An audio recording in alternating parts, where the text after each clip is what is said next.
So we're back again, and this is the beginning of the screen share part of segment 1. Okay, so here we go. I want to know why you are writing your book. This is about you, not your reader. We know you want to share your information or your skills, your stories, your expertise, your artwork, your photographs, whatever. But this part's about you, not your reader, and what you're going to do for them.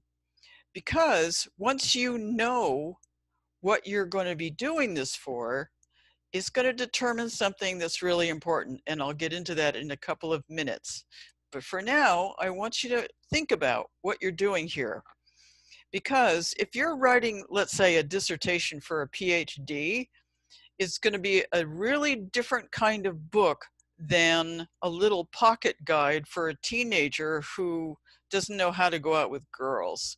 It's going to be really different from a novel. It's going to be really different from a how-to. It's going to be really different from an art book or a photograph book.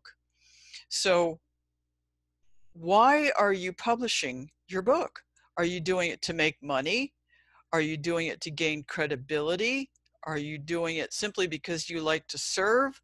What is your motivation? And this is important because down the line, you're going to be regarded as an author, and you need to know why you're an author so that you can remember your foundation for what you're doing.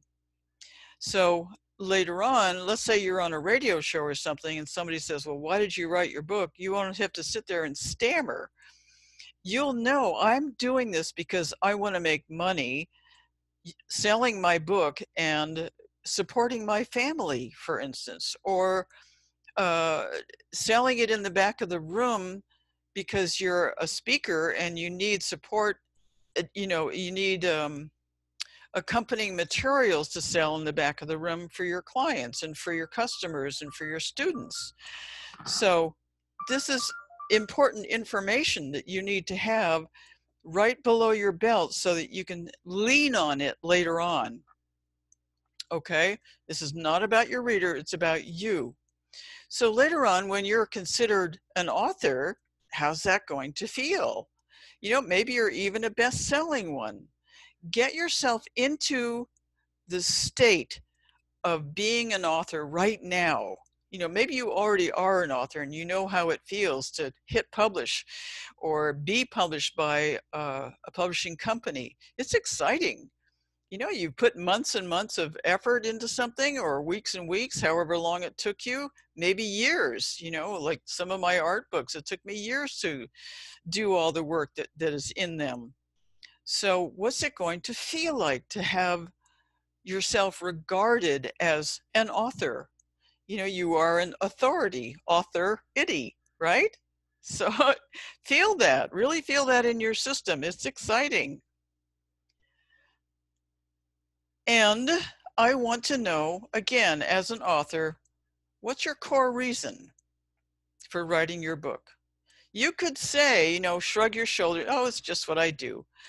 But I think it's really noble to write a book, to intend to sell it, not only to serve people, but to make money to support yourself and your family, to gain credibility in your field. For instance, if you were writing a thesis, or you want to add value and educate or entertain people. All of those are really wonderful motivations. So really get clear on that, okay? Stop the recording if you have to and write down ideas, because it's really critical that you understand why you're writing your own book. Because later on, when you're on that radio show, like I said, you've got these motivations, it's deep.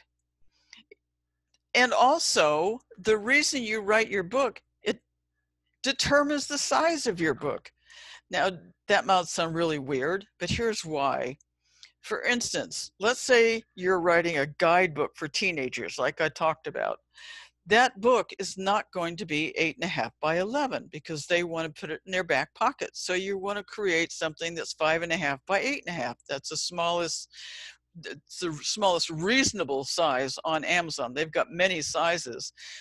But the 4 sizes you've seen on this particular video are the best sizes that I've seen in my experience as a book designer and publisher. So if you're writing a pocketbook size book, you don't want to write something that's 8.5 by 8.5 that's too big to go into somebody's pocket.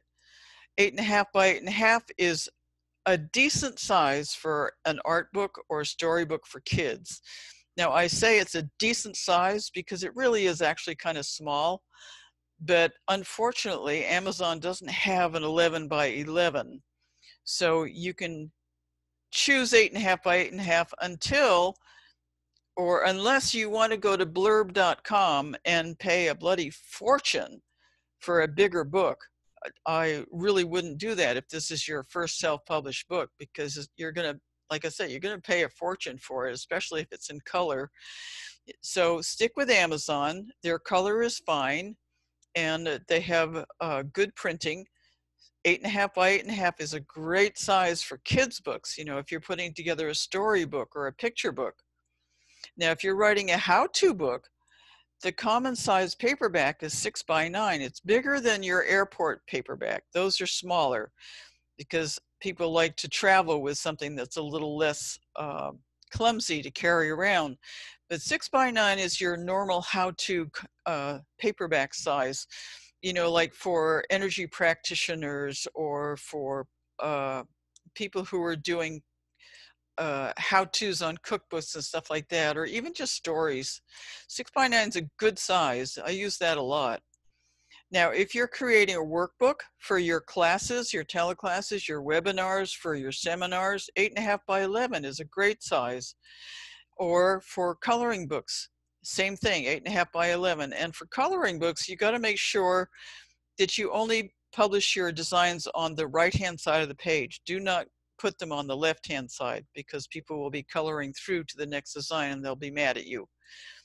So you can see how knowing what your book is for, why you are writing your book, will determine the book size. You know, if you're writing a book because you're making money, let's say with low content books, journals and planners and stuff like that, you're going to want either 6 by 9 or 8.5 by 11. Or if you're doing, like I said, an art book or storybook, 8.5 by 8.5, even 8 by 8 is a good size for kids' books because it's a little bit smaller. Okay, so can you see how determining your purpose for writing the book for yourself determines your book size? Okay. So here are the basic reasons. You want to make money, you want to gain authority and credibility, you're an artist or storyteller, you love to entertain, and most of all, for everybody, it makes you feel good. You know, you're contributing to your culture and your society. It really feels good to click the button and say, yeah, my book has been published. I'm an author. This is awesome. Okay, so then there is the reason for the people that you're going to write. You know, you love to help or entertain people. You know, you might be just one of those people, it's just what you do. You know, some people love to tell stories. This is a good way to get your stories out. Some people like to share their expertise and knowledge. It's really wonderful that you do that. And now you know why you're writing a book. You know how to choose the right size for your book. And next, we're going to go into who are your readers.